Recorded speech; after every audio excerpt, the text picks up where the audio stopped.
पर आ जाए, ध्यान देना मैं बहुत इंपॉर्टेंट बात, एक सवाल जरूर आएगा, और यदि ये क्लियर हो गया तो पूरा इलेक्ट्रोस्टैटिक्स आपकी चकनाचूर हो जाएगी। यदि कोई चार्ज बॉडी या चार्ज पार्टिकल पर सवाल आ जाए और यदि रगड़ाई हो रही है उनकी तो फ्रिक्शन मेथड है, टच हो रहा है तो कंडक्शन मेथड है, फेसिंग हो रही है तो इंडक्शन मेथड है।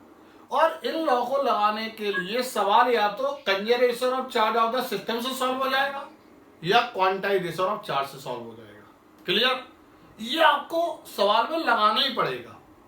और फिर इंडिविजुअल लेवल पे आ जाए, कंडक्शन में दूसरी इक्वेशन की जरूरत पड़ती है। कंडक्शन में तो दोनों में चार्ज हम फिजिकल कांटेक्ट करते हैं तो दोनों के पोटेंशियल आपस में इक्वल हो जाते हैं, इसके द्वारा दूसरी इक्वेशन बन जाएगी, इससे सवाल सॉल्व हो जाएगा। क्लियर है कि नहीं? और इंडक्शन में क्या होता है कि इंडक्शन जिस पर होगा वो बॉडी होना चाहिए, पार्टिकल नहीं होना चाहिए। ऐसे सवालों को आप सॉल्व कर दो, आपका आंसर हो जाएगा।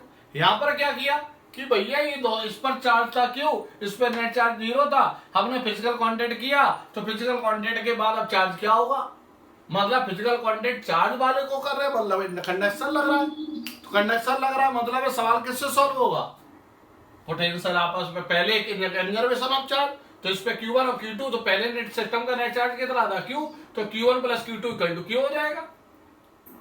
अब कह रहा है दूसरी क्योंकि दो अननोन है तो एक इक्वेशन और चाहिए। अब हमें पता ही नहीं चल रहा कितने इलेक्ट्रॉन ट्रांसफर हुए, तो वो भी एक अननोन हो जाएगा, तो फालतू में हम उसे अननोन को नहीं लेंगे।